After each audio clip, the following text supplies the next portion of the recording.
Guys, it's Ruthie with the Popo Backyard Farm, and look at my African violets. I literally have African violets all over the house, and some of them are reblooming again, and they actually took a pretty long rest, and I was really surprised at how long they rested compared to other years that I've had African violets. I don't know if it's the temperature or what, but here's the dark purple. There's another dark purple over there. There's the pink.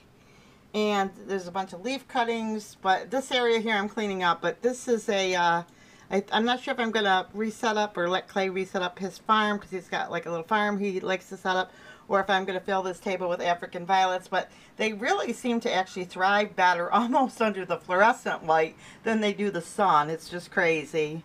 The first thing I suggest about learning about African violets is, there's a lot of people that talk about them, but really when you're growing them all the time, you kind of learn how they go. And I just found the best way is to water them in tubs like this, which this one looks like they ran dry.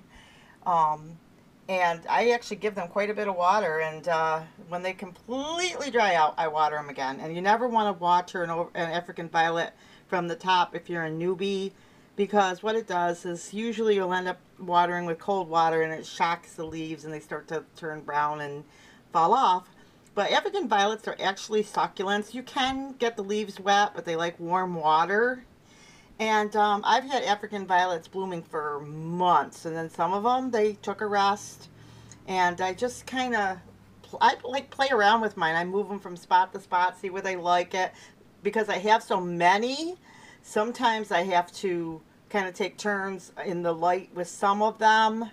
So like if they're, you know, when I see their leaves facing up high, it's like they're talking to me. I don't know if that one's kind of showing it a little bit.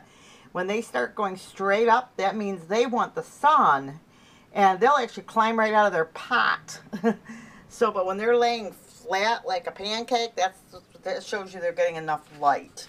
And these leaf cuttings, some of them I started in water, which they almost always root for me when I start them in water. I just stick a leaf in like a soda bottle with water in it.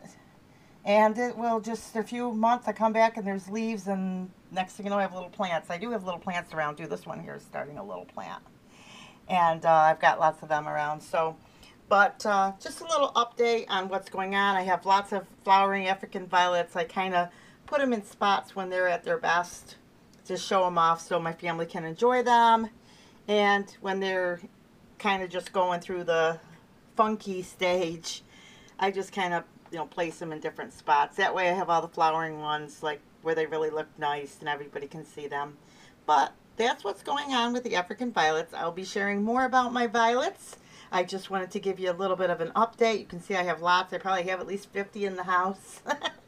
But believe it, I have a way, you know, you have to have them looking nice, so I have a way of decorating with them so they all look good and have their spot.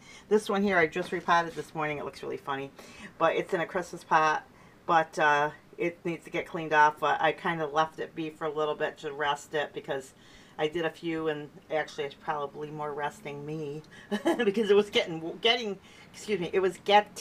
warm outside, so I came in and worked on something else. So anyway, that's the story with the African violets. I hope you grow some violets. They're very cheap to grow and own, and you can cut leaves off and make tons of plants and share them with your friends, and they last pretty much till eternity. And I think the key to African violets is to keep them, to get them really, really watered, and then, you know, by sticking them in a tub, get them, you know, set them in a tub for like a day, not a couple hours, like a whole day or two. Pull them out, and then don't water them again till they are dry as a bone. Like they are so dry that you're like, oh my goodness, my plant's going to die if I don't water it. That's when you water them. Because most people kill their plants by overwatering, but you usually will not kill them by underwatering almost ever. So, you know, I water my African violets about every 2 weeks, but what I do is I run around putting my finger in them to see how dry they are. But if you don't want to get your hands dirty or anything, just every 2 weeks water them, or once a week, but no more than that. If you water them more than that, I could probably guarantee they're going to die. So anyway, I hope that helps. I'll see you guys in my next video. Take care.